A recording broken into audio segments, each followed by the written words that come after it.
Okey, Assalamualaikum dan selamat sejahtera kepada semua. Okey, hari ini saya akan sambung bab 6, bentuk geometri 3 dimensi, iaitu 6.2, bentangan bentuk 3 dimensi. Okey, apa yang dimaksudkan dengan bentangan? Okey, bentangan. Bentangan suatu bentuk 3 dimensi diperoleh dengan membuka dan membentangkan setiap permukaan objek 3 dimensi menjadi 2 dimensi. Okey, saya tunjuk contoh. Okey, contoh yang pertama adalah silinder. Okey, asalnya silinder bentuk dia adalah dalam bentuk 3 dimensi. Okey, macam mana nak menukarkan bentuk 3 dimensi menjadi bentuk 2 dimensi, iaitu melalui bentangan. So, maksudnya kalau kita buka satu persatu, okey, silinder ni dia mempunyai 2 bulatan dan juga dia ada satu segi 4 tepat. Okey, untuk kon pula adalah, okey, bentuk kon dia ada bulatan dekat sini. Okey, kemudian kalau kita buka kon ni untuk menjadi 2 dimensi, so ini bentuk dia.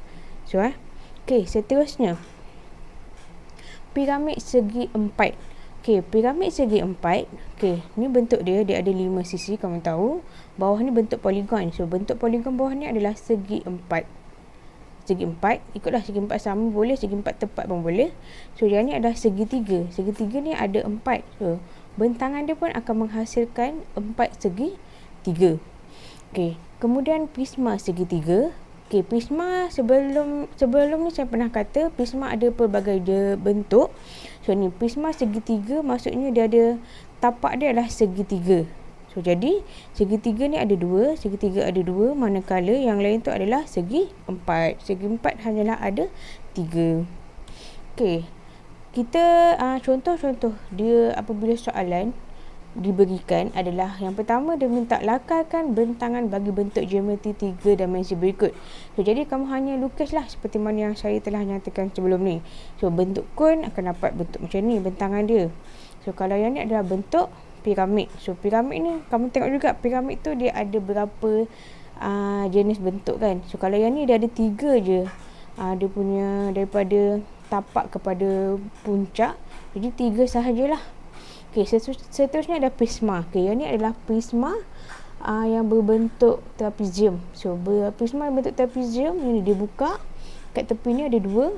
Kemudian ini tapak. So, ini dia buka yang depan, ini dia buka yang belakang. Okey, jadi kamu tengok buku kerja yang kedua, muka surat 30. Okey, yang ni saya terus bagi jawapan supaya kamu senang nampak.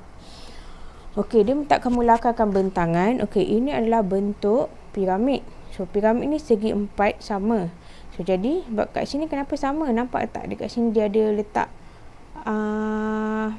satu tanda ni menunjukkan semuanya adalah sama sisi. So, maksudnya kamu lukis semuanya sama sisi.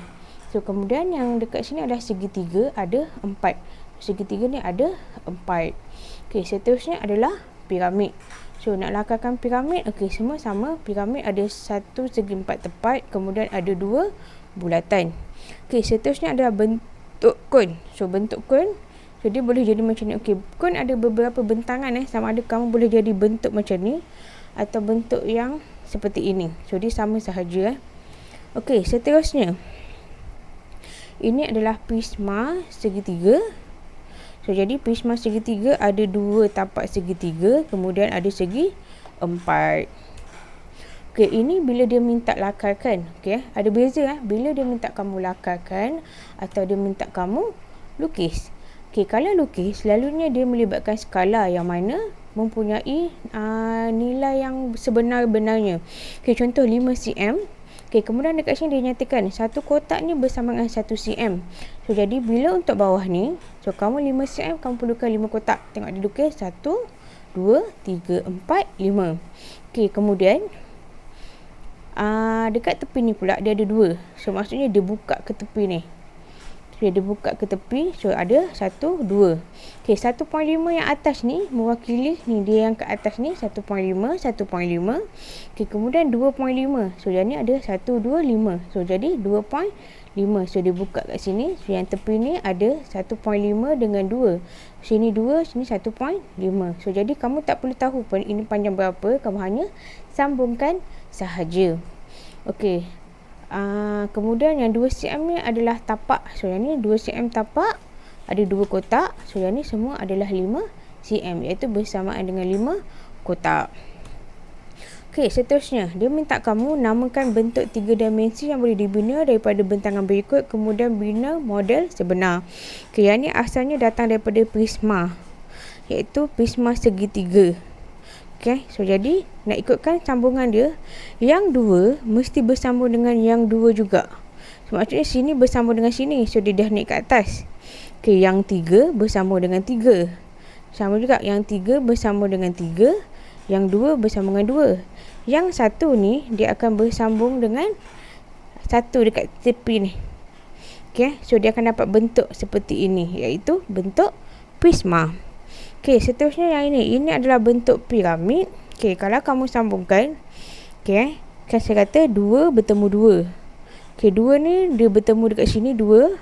So, bila bertemu dekat sini 2 dah, so yang ni ambil pula dekat sini bertemu dengan tepi ni. Okey, kemudian 2 ni bertemu dengan 2 hujung ni. 1 ni bertemu dengan 1 dekat sini. So dia sebenarnya akan mendapat bentuk piramid. So kamu kalau nak cuba, bolehlah guna apa-apa kertas. So kamu cuba untuk bentukkan bentuk model yang sebenar supaya kamu lebih nampak. Okey, seterusnya. Okey, rajah 1 menunjukkan sebuah prisma tegak. Lengkapkan bentangan prisma tegak itu pada grid segi 4 sama bersisi 1 unit dalam rajah berikut. Okey, dia dah bagi tahu dah, yang bawah ni adalah tapak. So dia asalnya dia bagi tapak. So dia bagi tahu sini 3 unit. So ada 3 kotak. 1 2 3. Tepi ni 8. So jadi semua ni adalah 8. Ada 1 2 3 4 5 6 7 8. So 8. Okey, ini yang tapak. Okey, yang ni sama kan, 3 dengan 3. So jadi kamu boleh bentukkan kat belakang untuk yang depan ni. So 1 2 3. Okey, kemudian yang ni 7 unit. So daripada sini boleh kira sebanyak 7 unit. 1 2 3 4 5 6 7.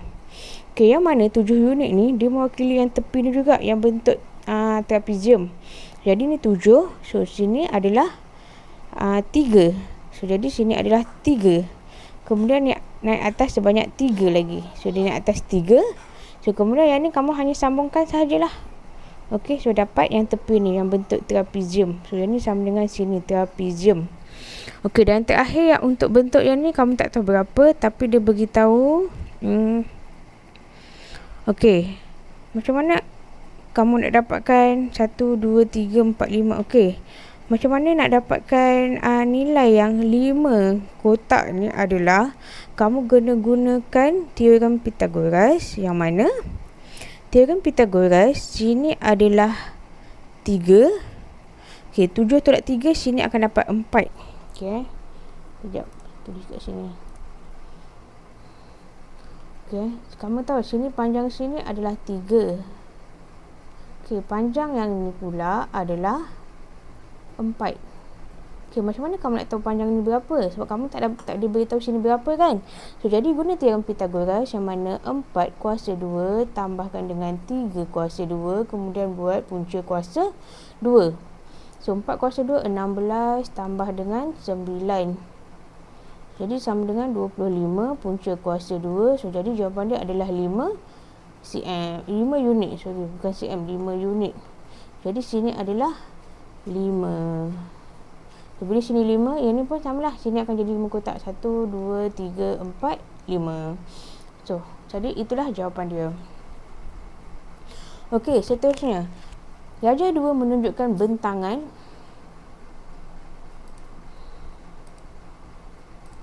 Okey, rajah 2 menunjukkan bentangan bagi gabungan beberapa bentuk geometri 3 dimensi. Bina model sebenar.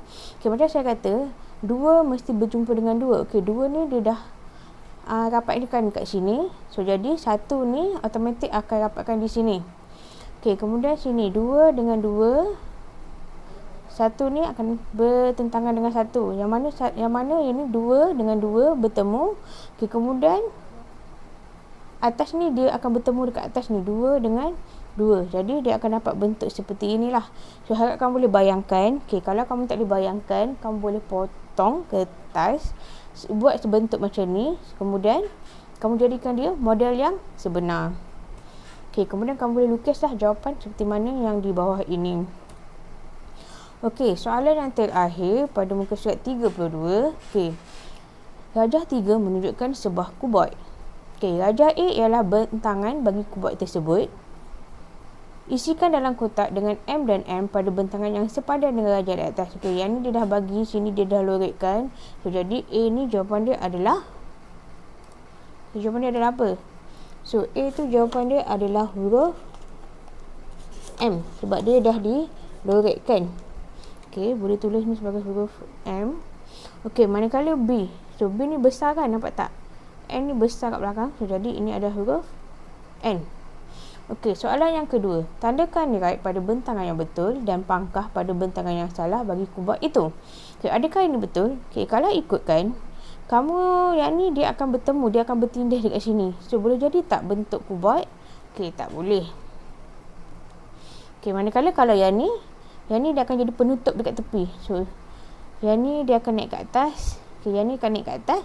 So, yang ni dia akan jadi tutup di atas. Yang ni dia akan tutup tepi. Ni akan tutup tepi sebelah sini. So, jadi dia akan jadi bentuk kuboid. So, jadi itulah jawapan dia.